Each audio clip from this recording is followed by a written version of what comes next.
कि कहा जाता है कि एक लीडर वो होता है जो रास्ता जानता है, रास्ते पर चलता है और रास्ता दिखाता है।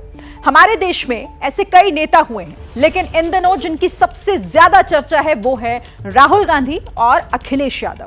लोकसभा चुनाव में अखिलेश यादव और राहुल गांधी की जोड़ी ने उत्तर प्रदेश की राजनीति में एक नई दिशा दी।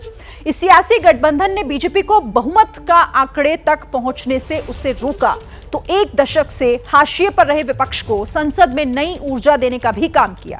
राहुल और अखिलेश की जुगलबंदी संसद में भी देखने को मिल रही है। राहुल और अखिलेश का कॉन्फिडेंस ये बता रहा है कि ये साझेदारी लंबी चल सकती है। क्या अब सवाल यहां पर यह उठता है कि क्या बीजेपी को 27 में बड़ी चुनौती मिल सकती है? यूपी में होने वाले विधानसभा चुनावों में बीजेपी यूपी के दो लड़कों का सियासी चक्रव्यूह कैसे भेदेगी? राहुल और अखिलेश की सियासी यारी को विस्तार से बताती ये सुपर एक्सक्लूसिव रिपोर्ट देखिए।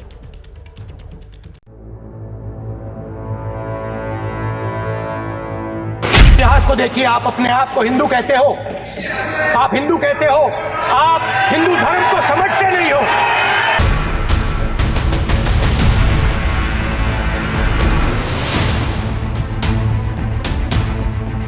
पूरा इंडिया समझ गया है कि इंडिया ही प्रो इंडिया है। इस चुनाव में इंडिया अलायंस की नैतिक जीत हुई है। और आपको जितनी गाली देनी है आप दीजिए, हम खुशी से लेंगे।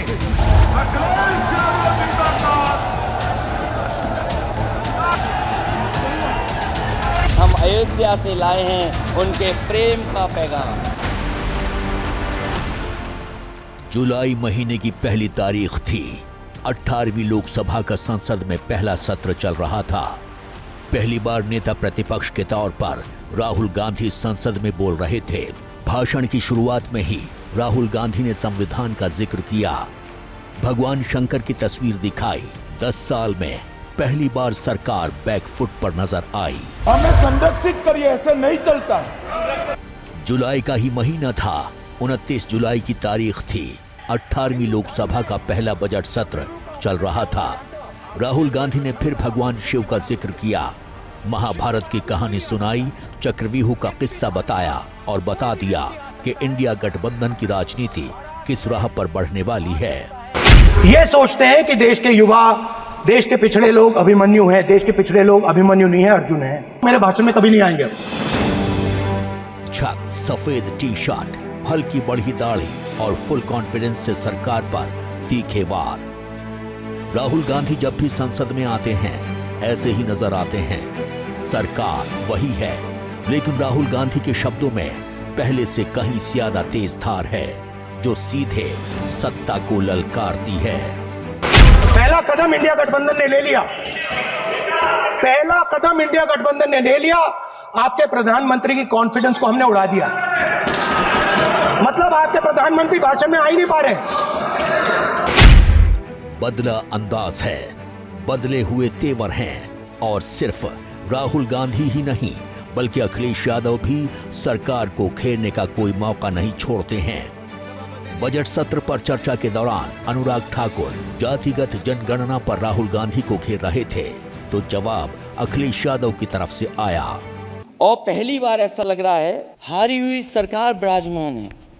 अभी तो नई सरकार बने 2 महीने हुए हैं, लेकिन संसद में राहुल और अखिलेश यादव की जिस तरह की केमिस्ट्री नजर आ रही है वो बताती है कि यूपी के लड़कों की साझेदारी लंबी चलने वाली है और बीजेपी के लिए बड़ी चुनौती बनने वाली है। लेकिन सवाल ये है कि राहुल अखिलेश सरकार पर क्यों हमलावर हैं? यूपी के 2 लड़के सरकार के लिए कितनी चुनौती है? और सबसे बड़ा सवाल ये कि राहुल और अखिलेश के कॉन्फिडेंस की वजह क्या है?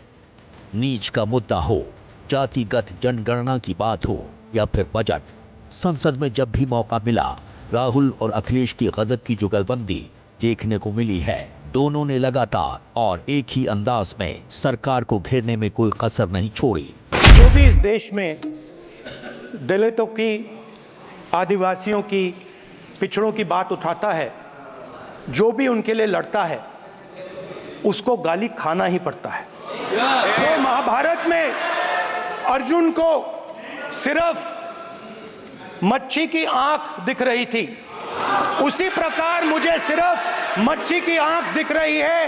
जाति जनगणना हम करा के दिखाएंगे। खत्म। आपको जितनी गाली देनी है आप दीजिए, हम खुशी से लेंगे। हजूरे आला आज तक खामोश बैठे हैं इसी गम में। हजूरे आला आज तक खामोश बैठे हैं इसी गम में। महफिल लूट ले गया कोई, जबकि सजाई हमने। संसद के अंदर ही नहीं बल्कि संसद के बाहर भी यूपी के लड़कों की जोड़ी सरकार को हर मोर्चे पर चुनौती दे रही है। दोनों आत्मविश्वास से लबालब हैं, जिसकी सबसे बड़ी वजह है यूपी में बीजेपी की करारी हार। यूपी में जिस तरह से राहुल और अखिलेश की जोड़ी बीजेपी की राह में स्पीड ब्रेकर बनी, उसकी कल्पना राजनीति के शायद किसी जानकार ने ही की होगी। जो बीजेपी 80 में से 80 सीटें जीतने का टारगेट लेकर चल रही थी, वो एक दशक पीछे चली गई। लेकिन सबसे बड़ा झटका फैजाबाद सीट पर लगा। अयोध्या भगवान राम की नगरी, जहां आस्था और आध्यात्म का संगम है। उसी अयोध्या में 500 साल बाद भव्य दिव्य राम मंदिर का निर्माण हुआ। अयोध्या का कायाकल्प हुआ, लेकिन लोकसभा चुनाव में फैजाबाद लोकसभा सीट से बीजेपी को हार का सामना करना पड़ा। फैजाबाद में बीजेपी के लिए चुनावी हार कोई पहली बार नहीं थी।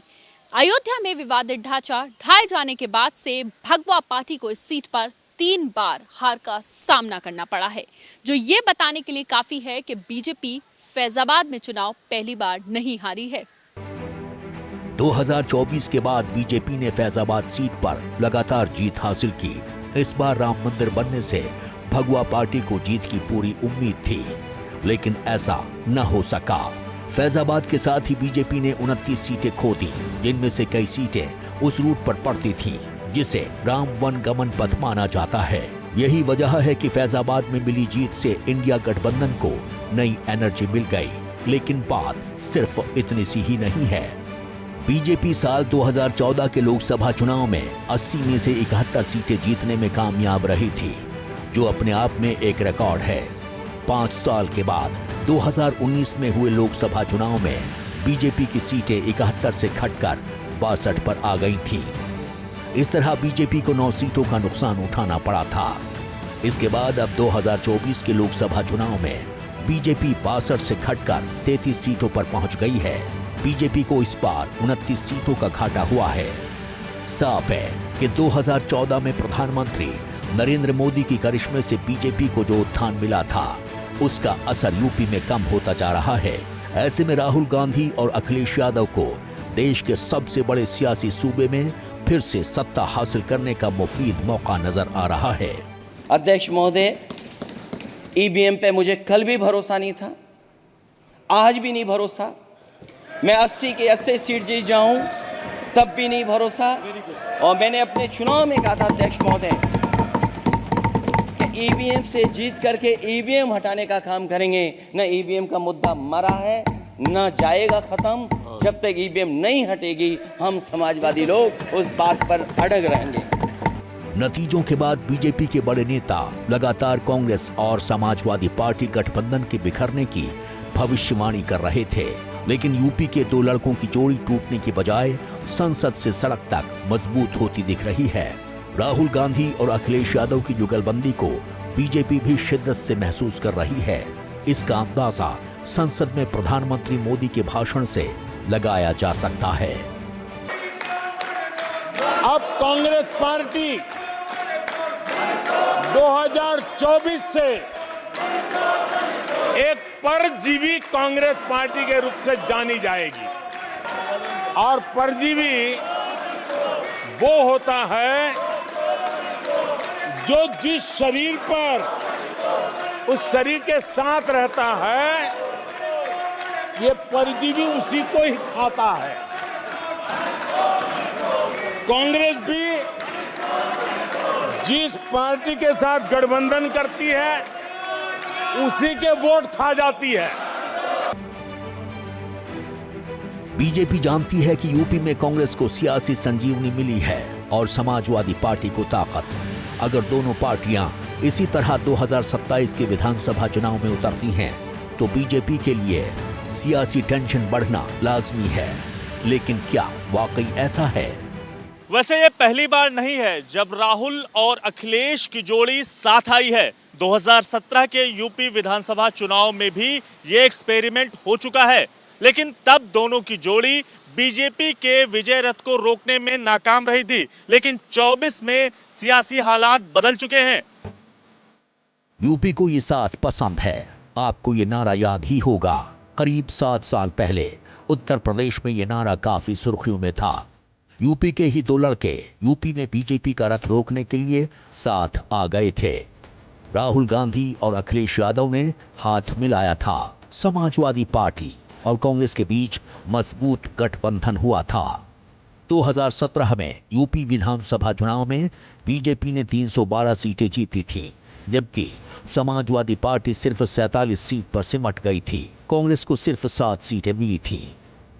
2017 में कांग्रेस और समाजवादी पार्टी का गठबंधन पूरी तरह फ्लॉप रहा था। हालात ये थे कि हार के बाद दोनों ने एक दूसरे पर ठीकरा फोड़ा था। लेकिन 2024 में राहुल अखिलेश की केमिस्ट्री ने तो कमाल किया ही। दोनों पार्टियों के कार्यकर्ताओं के बीच भी गजब का तालमेल नजर आया।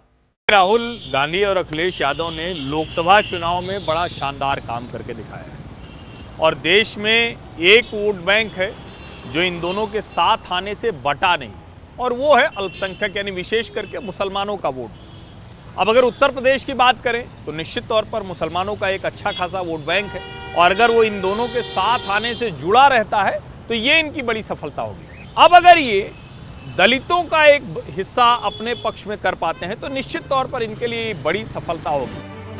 जानकार मानते हैं कि कांग्रेस का समर्थन लेकर अखिलेश यादव 2027 में यूपी की सत्ता पर काबिज होना चाहते हैं।